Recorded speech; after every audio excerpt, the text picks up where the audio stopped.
The builders don't want any kind of change, but Gen Zs are struggling with anything older than a decade. The millennials want the program to be authentic, but authentic often means undercooked for the boomers. And all the while, Gen X doesn't think the mission is achievable. Is it possible for the different generations to live in harmony with each other? Let's look at what it means to be intergenerational as a community. And perhaps you'll find, as I did, it's the kind of community you want to be a part of. Hello, I'm Dr. Joeazzopardi, dedicated to uniting the generations. Too often, conflicts arise due to generational misunderstandings, hindering unity in workplaces and local churches alike. But these differences can actually strengthen communities. I'd like to take you on a journey to better understand how to build and maintain an intergenerational community and help you unite the generations. This seminar follows the teaching, What's a Generation? Be sure to check it out on my channel if you haven't already.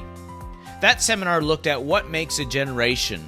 It's a similar timeline and a similar culture. And it looked at why each generation is different. We started to discuss why a community or workplace needs several generations to function well. Well, this seminar continues from that. This seminar is called Intro to Intergenerational. First, let's look at what the definition is for being an intergenerational community.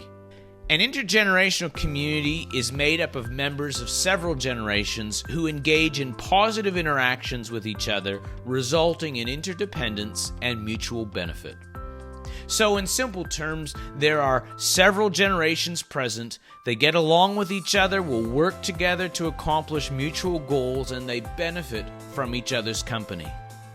Notice that being intergenerational is not just several generations being in the same place at the same time.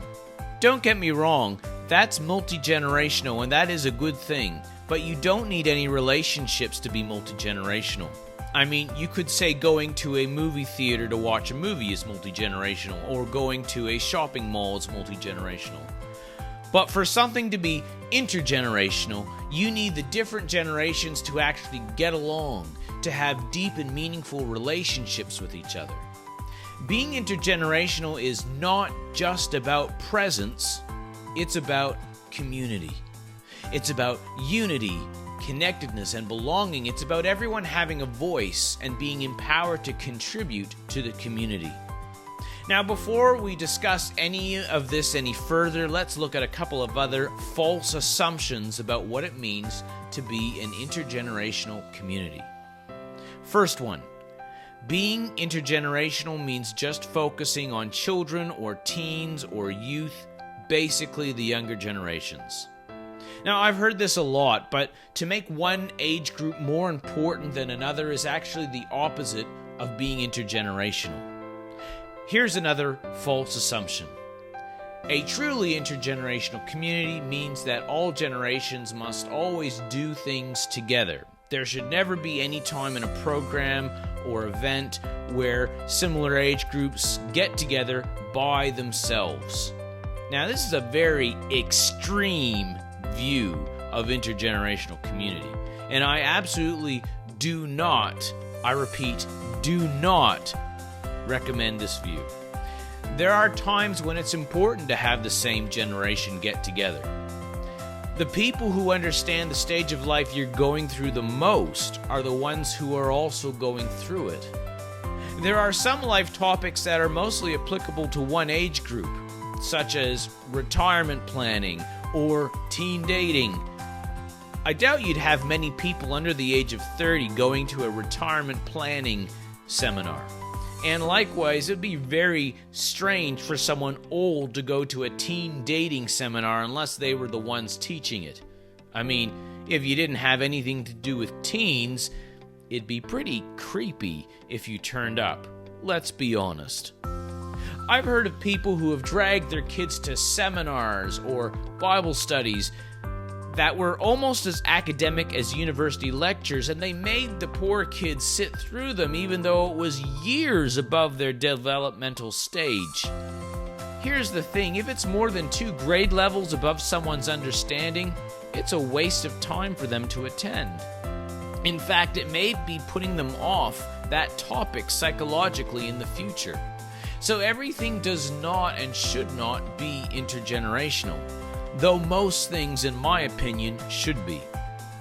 Lastly, and this is a bit nitpicky of me, but when we talk about religious spaces, like churches, sometimes people will look at the definition and say, yes, we are an intergenerational church.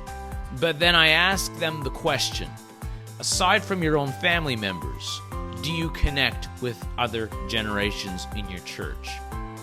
To which many will realize that they're counting mostly their own family members in the church, whether it's uncles or grandmothers or cousins, as the only other people that they connect with from other generations. But that doesn't really count. And while it's great that you're connecting with your family members, if you weren't connecting with them, well, that would be a whole other issue, wouldn't it?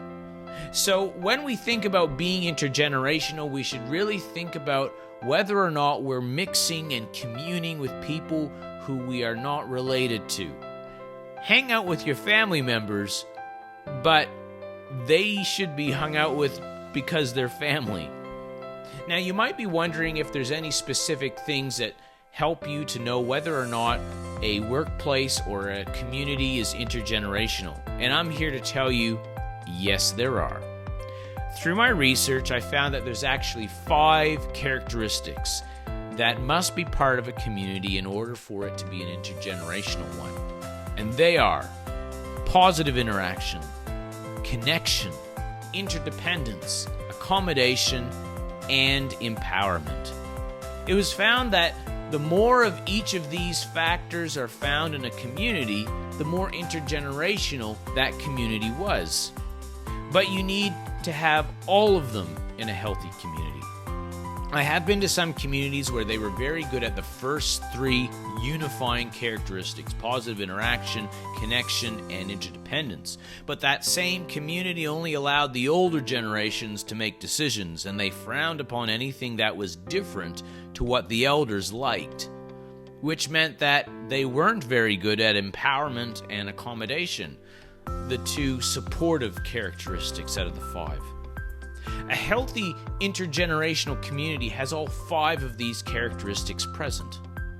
In our next few seminars, we're going to talk about each of these characteristics more in depth and how we can encourage them in your community. I hope you'll join us then. I'm Dr. Joeazzopardi, helping you unite the generations. Thanks again for tuning into this seminar. Let me know in the comments if there was something that you found helpful or interesting. I'd love to hear some feedback from you. If you'd like to know when I drop more content, please hit the subscribe button. And if you are part of a community that could use a hand when it comes to all things intergenerational, you can visit my website, unitethegenerations.org, to find out how I can specifically help you on your journey in growing an intergenerational community. Whether it's a community assessment, coaching, training, or even just a chat, please check out my site and reach out. Thanks so much.